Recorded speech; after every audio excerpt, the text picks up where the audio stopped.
জল্পনা শোনা যাচ্ছিল পদত্যাগ করতে চলেছেন তিনি। রবিবার বিকেলে বিচারপতি অভিজিৎ গঙ্গোপাধ্যায় স্বয়ং জানালেন মঙ্গলবার পদত্যাগ করবেন। তিনি সাংবাদিকদের মুখোমুখি হয়ে কথা জানান। তার আগে আমরা শুনে নেব যে এই প্রসঙ্গে কুণাল ঘোষ তৃণমূল মুখপাত্র তিনি কি জানিয়েছেন, আগে সেটা শুনে নেব। অভিজিৎ গঙ্গোপাধ্যায় মাননীয় বিচারপতি, তিনি অবসর নিচ্ছেন এবং রাজনীতিতে আসবেন। সাধারণ নাগরিক হিসেবে বলতে পারি যে সমাজের অন্য ক্ষেত্রের বিশিষ্ট ব্যক্তি, বিশেষ করে বিচারপতি, এসব মানুষ যদি রাজনীতিতে আসেন, সংসদীয় গণতন্ত্রের রাজনীতিতে, এটা তো ভালো। এ ধরনের মানুষ আসা খুবই ভালো। মানে আমি স্বাগত জানাচ্ছি, শুভেচ্ছা জানাচ্ছি এবং নতুন ইনিংস ভালোভাবে চলুক। কিন্তু বিচারপতি বলেই দুটো প্রশ্ন থাকছে, এবং যেটা হচ্ছে এক, যে মুহূর্তে উনি কোন দলে যোগ দেবেন, ধরে নেওয়া যায় সেটা তৃণমূলের বিরোধী কোনো দল, তাহলে ওনার এতদিনের অবজারভেশন, রায়, ওনার বক্তব্য, দৃষ্টিভঙ্গি সবটাই যে একেবারে প্রি প্ল্যান্ড তৃণমূলের বিরুদ্ধে বলে সেটা কিন্তু প্রমাণিত হবে।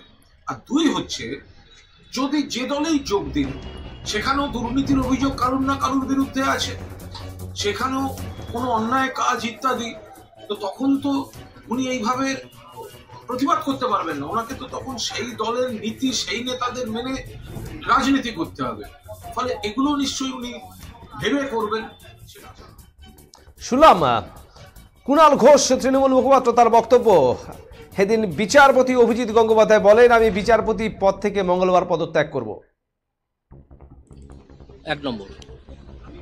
দ্বিতীয় হচ্ছে, আগামীকাল বিচারপতি হিসেবে আমার শেষ দিন।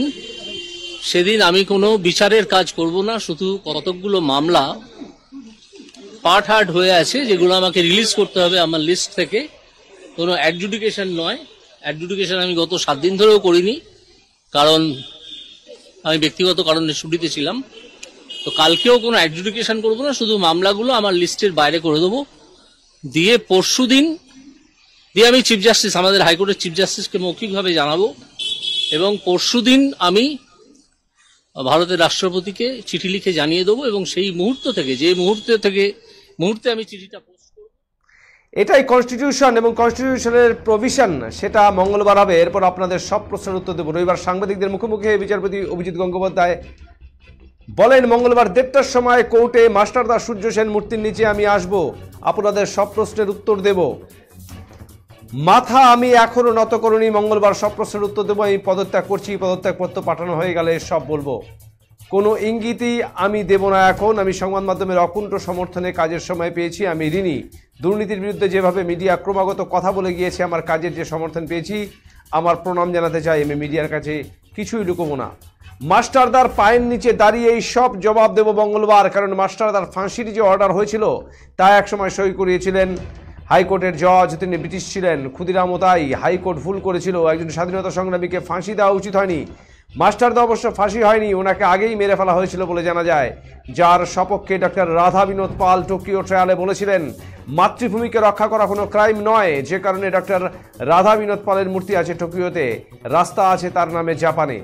একজন বাঙালি মাথা উঁচু করে সে কথা বলে এসেছিলেন। আমি সেজন্যই মাস্টারদাকে প্রণাম জানিয়ে মাস্টারদার পায়ের তলায় দাঁড়িয়ে এই কথাগুলি বলতে চাই।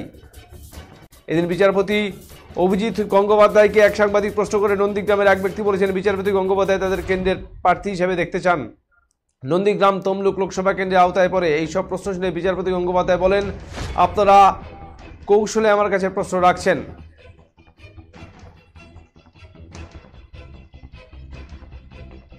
কোনো কিছুই আমি লুকিয়ে রাখবো না, শুধু আমাকে 2 দিন সময় দিন। সোমবারের পর মঙ্গলবার 1:30টার সময়, 7 তারিখে কিছু আমি এইটুকু মন্তব্য করতে পারি, কুণাল বাবুর সঙ্গে আমার চেম্বারে বসে, হাইকোর্টের চেম্বারে বসে দীর্ঘক্ষণ বিভিন্ন, তিনি ব্রিটিশ ছিলেন, ক্ষুদিরামেরও তাই ওই দুটো মূর্তি, যে হাইকোর্ট যে ভুল করেছিল, একটা স্বাধীনতা সংগ্রামীকে এইভাবে ফাঁসি দেওয়া উচিত হয়নি।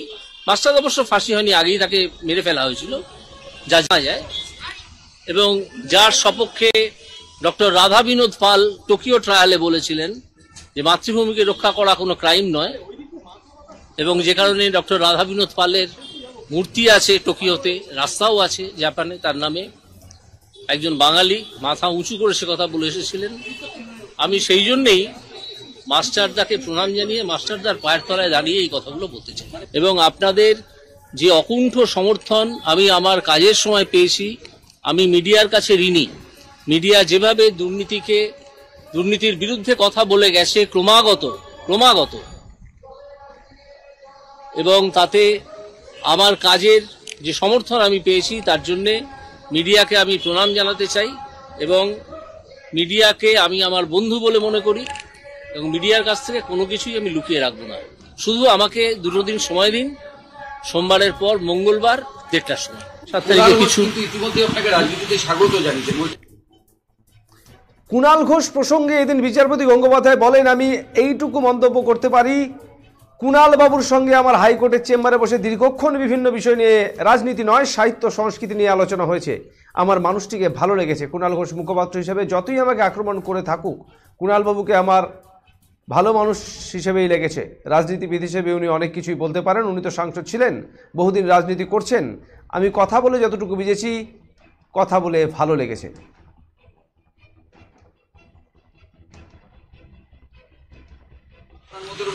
আমি এইটুকু মন্তব্য করতে পারি, কুণাল বাবুর সঙ্গে আমার চেম্বারে বসে, হাইকোর্টের চেম্বারে বসে দীর্ঘক্ষণ বিভিন্ন বিষয় নিয়ে, রাজনীতি নিয়ে নয়, বিভিন্ন সাহিত্য সংস্কৃতি নিয়ে আলোচনা হয়েছে। আমার মানুষটিকে ভালো লেগেছে। কুণাল ঘোষ যতই মুখপাত্র হিসেবে আমাকে আক্রমণ করে থাকুন না কেন, কুণাল বাবুকে আমার মানুষ হিসেবে ভালো লেগেছে।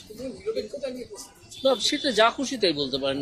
সময় হিসেবে, রাজনীতিবিদ হিসেবে উনি তো বহুদিন রাজনীতি করেছেন, এমপি ছিলেন, সেটা বলতে পারেন। কিন্তু আমি কথা বলে যতটুকু বুঝেছি, কুণাল ঘোষকে আমার ভালো লেগেছে।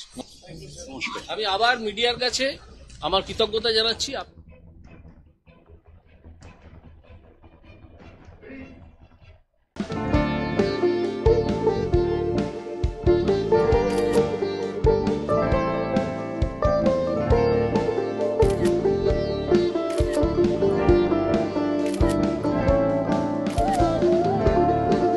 Kiara ma'am, shot ready. Just 1 second, huh?